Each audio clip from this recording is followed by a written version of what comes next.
Hello, hello, hello, everyone. Welcome to Let's Talk 1943, the Business Spotlight Edition. I'm your host, Regina Smithwick, and we have another special international guest, and she'll let us know where she's from. And this is Andrea Lukac. I'm going to get it. So it's a new name, but I got it, right? So I would like to say thank you and welcome to the show. But before we get into that, as we always say, let's talk and we'll be right back.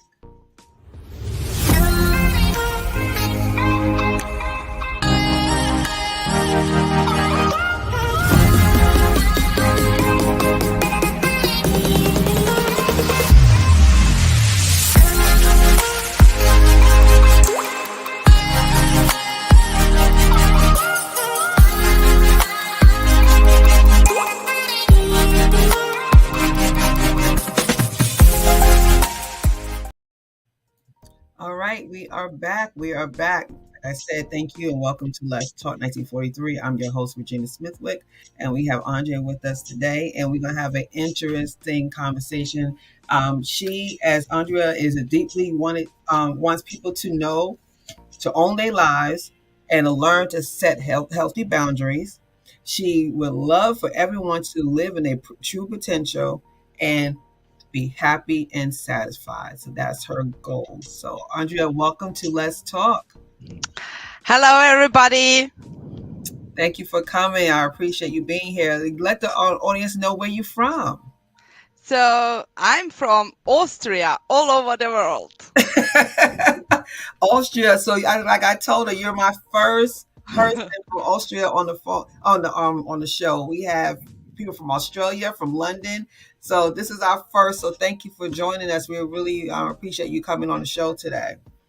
So, it's a pleasure being the first. Yes, you are. So we're gonna go ahead and jump into this show because there's a lot of interesting points that I talked to you about in the bio or in the beginning of the show. One of the things I wanted to talk to you about is living your true potential. So how is that possible? And just give us some ideas about living your true potential. Yes, first of all, it is necessary to know where we want to go. So, to be aware of our needs, of our desires, of our wants, and to communicating them clearly, and then to be committed to them. Yeah, to be committed to basically to yourself. And Yes. when you're there for yourself, then everything kind of falls into place, right? So you can live that in attention to living your Yeah. full potential. So yeah, that would be great. So to be happy and satisfied, like you said. Now, one of the things that is I guess the new verbiage you hear a lot is healthy boundaries and being in your boundaries. That word boundary is real popular in the health field or mental health field. So let's talk about that. So let's talk about healthy boundaries. Yes, healthy boundaries are very essential because uh, to be able to say no when we mean it, and oftentimes people say yes although they mean no, Mhm. and afterwards they feel anger or judge themselves for doing so. And Mhm. by setting healthy boundaries, we can be here for the world as well in the amount we can offer it, and we will not get overwhelmed or in the spiral of negative emotions. Mhm. And when you said that, when you say yes and you mean no. I had a conference on Saturday and I actually spoke about that. And when we say filler words like I'll try, I'll see, maybe, perhaps, I reckon, if you're from the South, those words are filler words because you use those words because you don't know how to tell this person no. So you kind of get yourself off the hook, but yet you didn't promise them nothing, yet you're not accountable. But if you can, you may. That is not being direct. Either you're going to do it and be a person of your word and be accountable, or you're not going to do it and stand in your word and just say you can't, and they have to deal with that can't. A lot of us don't want to deal with that, so we just say whatever and then don't meet or do it and don't want to do it, and you can tell in the way you do it you not really want to do it and you try to rush it. instead of you being present with the person, right? You're not present because you're just trying to hurry up and get it done because you promised them something, but yet it's not what you really want to do, right? Yes, and it's producing confusion because you are sending out different messages. So the word is not matching with the body posture and Right. with the voice. And on a subconscious level, people Mm-hmm. recognize them, and uh, but they don't realize that something is not wrong consciously, Mm-hmm. mostly. But anyway, some mixed messages are sent out, which are felt. Right. And see, and that's the confusion because you're not being true to yourself. So technically you're kind of mad at yourself for saying yes. So when you're doing that task or doing that deed or doing that favor to this person, it got nothing to really do with them. You know, it has nothing to do with them. It's your decision to do it, but you didn't want to do it. So now you're reacting on yourself and being upset with yourself. And now this person seeing it as you doing like to them, you treat them bad, and they had nothing to do with it. You just didn't know how to say no. Saying no, I'd rather get over it and be done with it than to say yes and prolong it and then still don't act right. And then you do what you're supposed to do, and then the person they still upset with you even though you did them a favor. It's just all mixed up. Like you said, it's like a whole mixed up scenario, right? Yes, it is. It's confusing, and it can be trained with little things, but we have to know what we want first. And um, when we realize the moment comes where we have to say no, Mm-hmm. so we can practice it in before when and imagine such a situation and think about the alternatives we could have, and which could serve us when we will be confronted with such a situation. And Mm-hmm. it's like an exercise. We learn it in little things, and the consistency will bring some security, and it will become normal to us.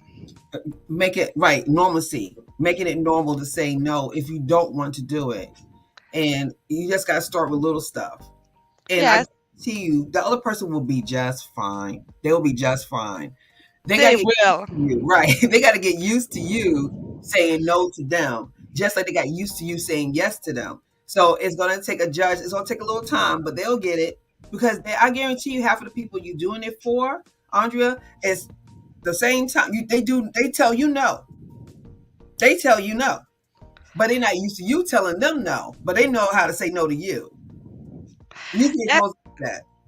yes, it's um, on the one side it will be a clear message which was sent out, and on the other side it has something to do with respect as well. So we respect the boundaries of other people, and Mhm. why shouldn't we demand it for ourselves as well? Because we have so much to offer to the world. But if we are exhausted and uh, overwhelmed or judging Mhm. ourselves because of our behavior, we will lose our power. We will not step into our power.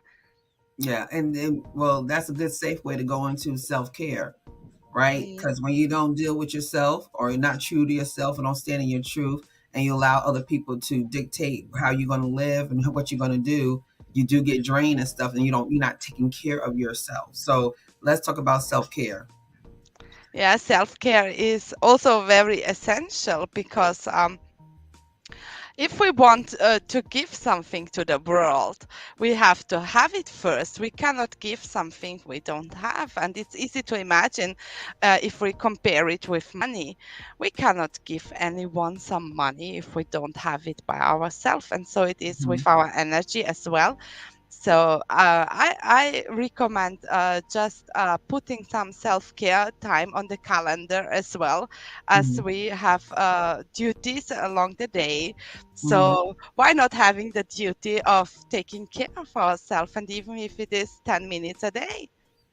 And I know self care is another cliche like word we hear a lot lately. It's like, oh, self care, self care. Everybody has different definitions of self care. Self care to me is a little bit more deeper than the surface. Surface to me is getting a pedicure, getting a manicure, getting your hair done, getting a massage. Those, don't get me wrong, that is self care, but that's the external self care. But I like to think of self care as the mental, the deep, the inner self care of going on a nature walk, breathe, deep breathing. Just none of us really deep breathe. We breathe shallow. We don't really go, and that helps your body like kind of reprogram, just deep breathing. So self-care to me is a little bit more on the inner than the outer. Outer is great to do, but we got to kind of do the inner first, right? Yes.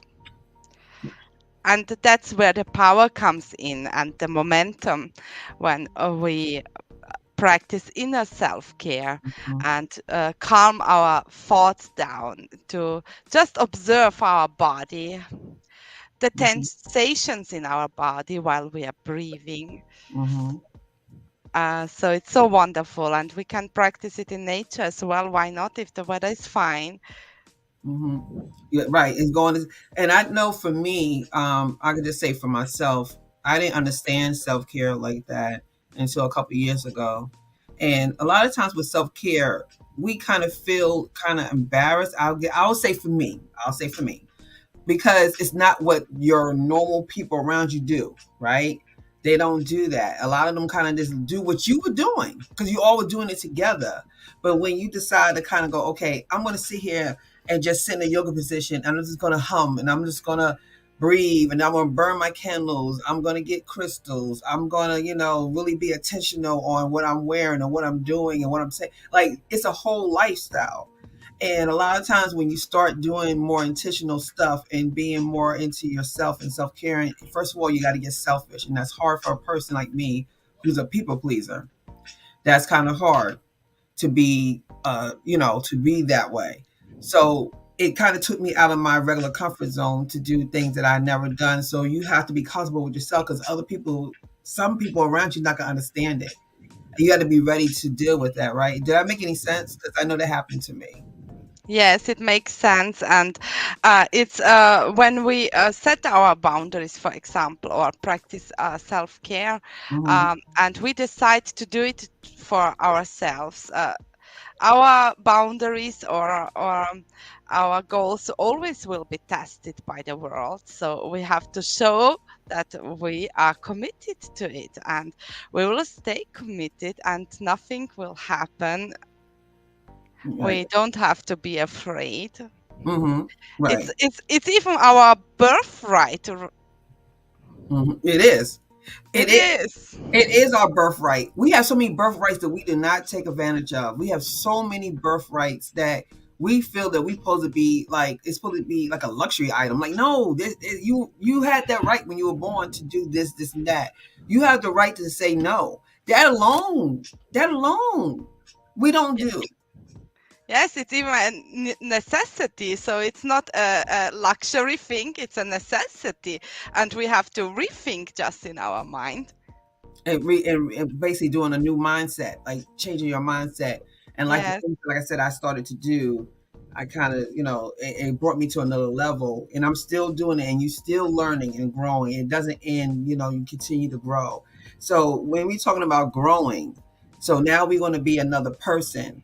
So we should, like, your past should not, tell you where your future is going, right? So your yes.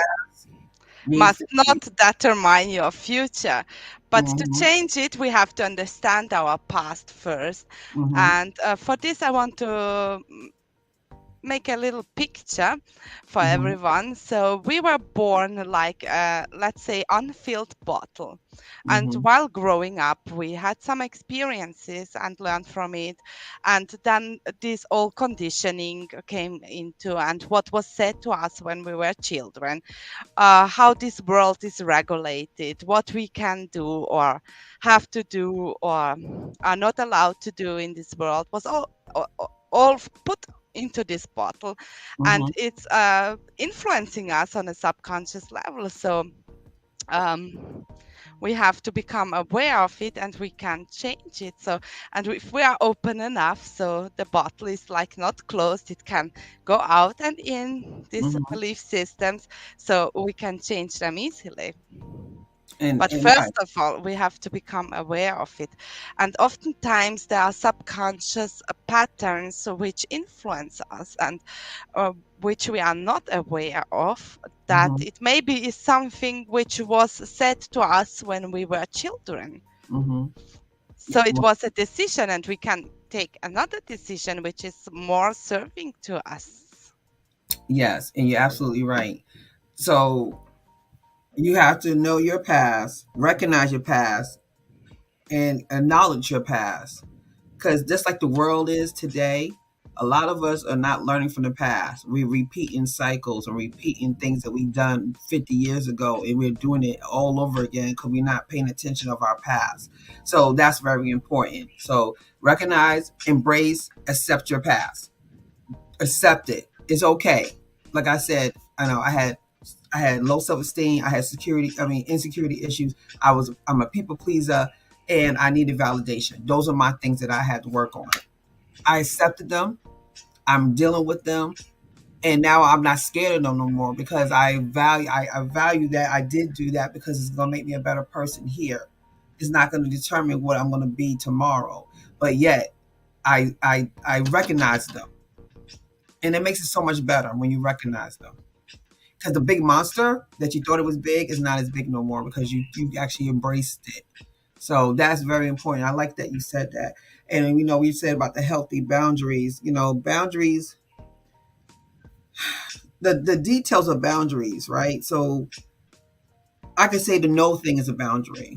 I could say um, I have boundaries on my time. So let's say we want to do boundaries on our time. And so what do you see that? What does that look like to you? Time boundaries.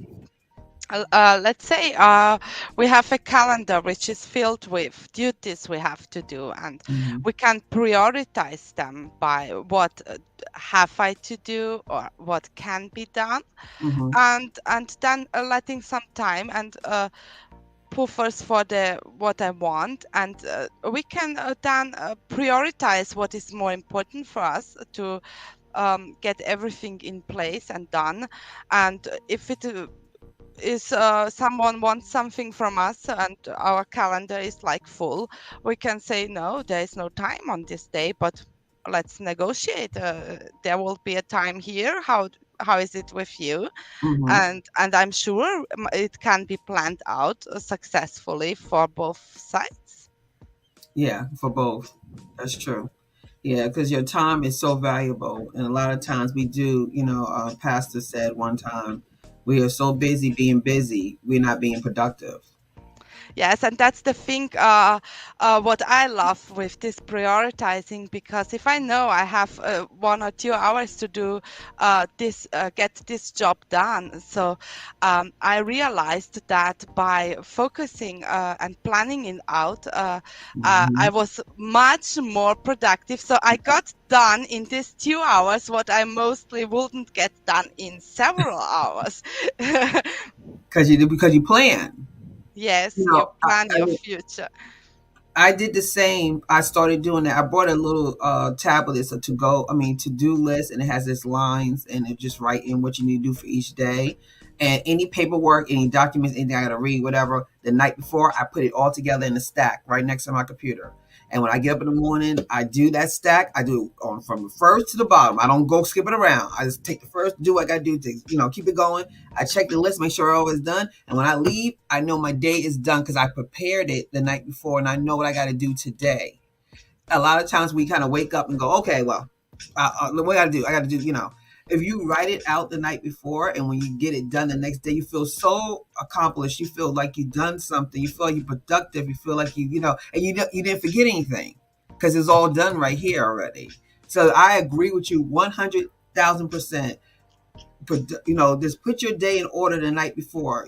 Just like people are doing this food prepping, they prepping their food for the week, so they know exactly how many calories go in, how many go out. They know exactly what they're eating every day and every week. That's why we go out and eat all this other stuff because we don't prepare for the night before. So do Yes, that with your so mind wonderful. and do with food. Yes, so wonderful. I love it as well.